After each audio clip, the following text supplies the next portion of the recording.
Expecting your work to be perfect can seem like a desirable trait.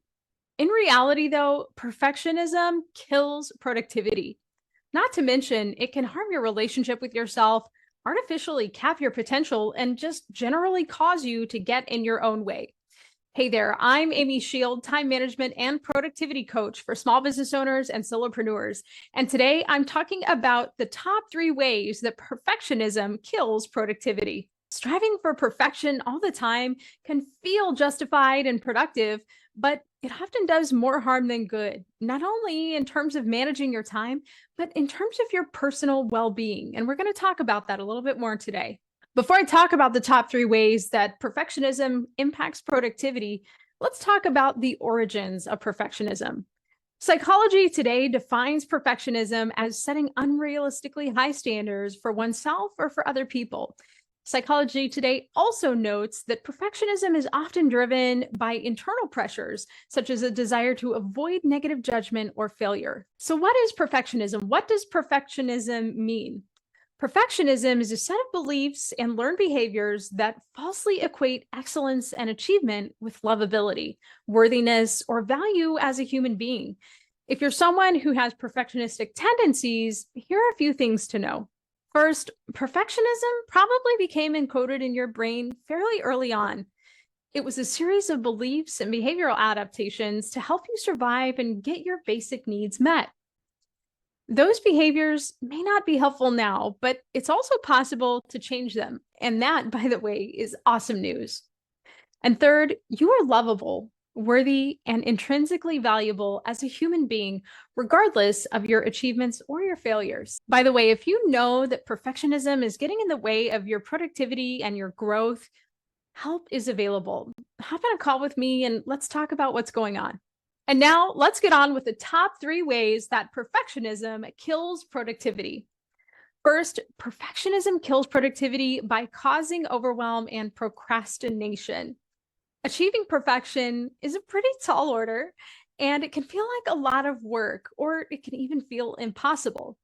The desire to achieve very difficult or unrealistic results can trigger feelings of overwhelm. When overwhelm is surging, procrastination often follows.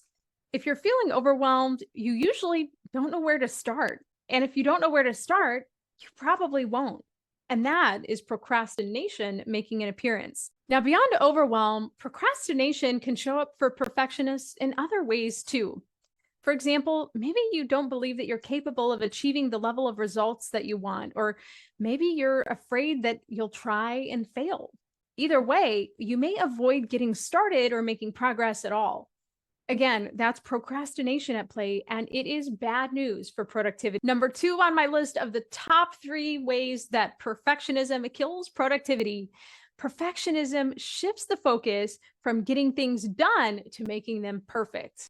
Now, before you start harping on me in the comments, are there times when it's necessary to spend extra time and effort getting something better and better, making it really, really, really good? Yeah, of course there are. But for routine, everyday tasks and issues, it's almost never necessary. When you hyper-focus on perfection and everyday work in life, you end up spending 100% more time to make something 5-10% more better. For me, that's not a great ROI on my time and energy.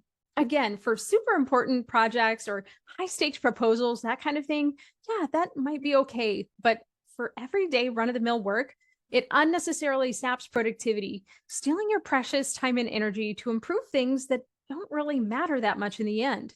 If you believe it has to be perfect, you'll likely end up self-doubting, second-guessing, and repeatedly reworking what you've already done. Sounds pretty unproductive, doesn't it? And here's my cat.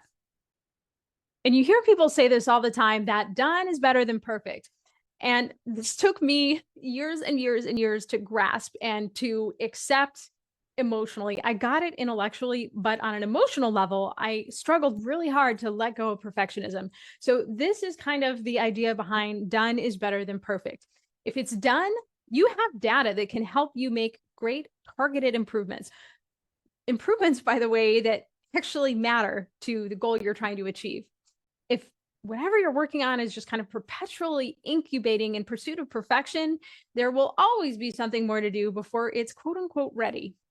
Furthermore, you'll end up making tons and tons of adjustments that you think matter, but may not matter at all to your clients or your market or other interested parties.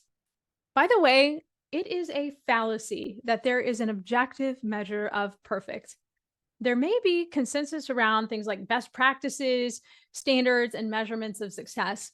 However, assessment will always be subjective as long as human beings are involved. That means that perfect is a moving goalpost. It's like being blindfolded and playing pin the tail on the donkey when there is no donkey. One of the really interesting things about perfectionism is that the focus isn't necessarily on high achievement itself. Instead, perfectionism aims to avoid negative judgment or failure. As I explained earlier, this is a result of learned beliefs and patterns of behavior that often equate your results with your worthiness or your lovability as a human being. If your brain is telling you that failure makes you unworthy or unlovable as a human being, then you're going to feel like the stakes are pretty high. In that way, perfectionism places a false emphasis on the potential consequences of failure, right? Perfectionism looks at the potential consequences and sees it as an existential threat, when in reality, it's almost always far from an actual existential threat. When your very worthiness is seemingly on the line, the idea of failure or criticism can seem incredibly scary. No one wants to feel unworthy, unlovable, or like they're not enough. And for people with perfectionism, the brain is wired to do whatever it can to avoid the results that will lead to those kinds of thoughts and feelings. So, in other words, I have to avoid producing results that will cause me to think and feel like I am unworthy, unlovable, or not enough. What that might look like is avoiding putting something out there because it's not perfect yet, or it's just not quite good enough. It could also look like avoiding feedback because you're afraid of how you'll interpret it. In other words, if I hear something negative about me, I will be devastated. I'll be incredibly mad at myself, right? That is a perfectionistic way of thinking. It could also look like procrastinating, like I talked about earlier, or even never getting started in the first place. The best way to avoid a failure from trying is to never try at all, which in and of itself is just another form of failure, which is one of the reasons why a lot of perfectionists have a really tough relationship with themselves. But all of those factors, again, coming back to productivity, all of those factors negatively impact productivity, negatively impact your ability to get things done. Here's the third way that perfectionism kills productivity. So, in terms of perfectionistic thinking, your brain might offer up all kinds of terrifying, humiliating, or painful scenarios that could result from failure or criticism. For example, in my old career with the federal government, I used to refuse to apply for promotions because number one, I didn't think I was qualified enough. And number two, if I applied and I didn't get the job, people would know that I applied for the promotion and didn't get it, if that had actually even been the case. And I thought to myself, oh, if I apply for this promotion and I don't get it, and those hiring managers and whoever else I told know that I don't get it, oh, I'll feel so embarrassed. I'll feel humiliated and inept. Now, would that have actually been the case? Only if I allowed it to be, only if I permitted my thinking to run off in that direction. And see, that's part of the issue with perfectionism, because it is so ingrained in the functioning of your brain, it just feels normal and natural. And so perfectionists look at other people who try and fail and get back up, and they're doing the thing and they're growing and they're applying for jobs and getting turned down, but then eventually getting a promotion. And perfectionists look at those people and think, why can't I do that? And it's because of the way that your brain's wired. Great news, though, is that it's possible to change the wiring in your brain. So back when I worked with the federal government, I also spent excessive amounts of time on my work because I was terrified to make a mistake or produce other than excellent results. I criticized myself harshly when I or my work failed to meet idealistic expectations that I had. And so really, in short, perfectionism ended up wrecking my time management skills and my potential and my career back then.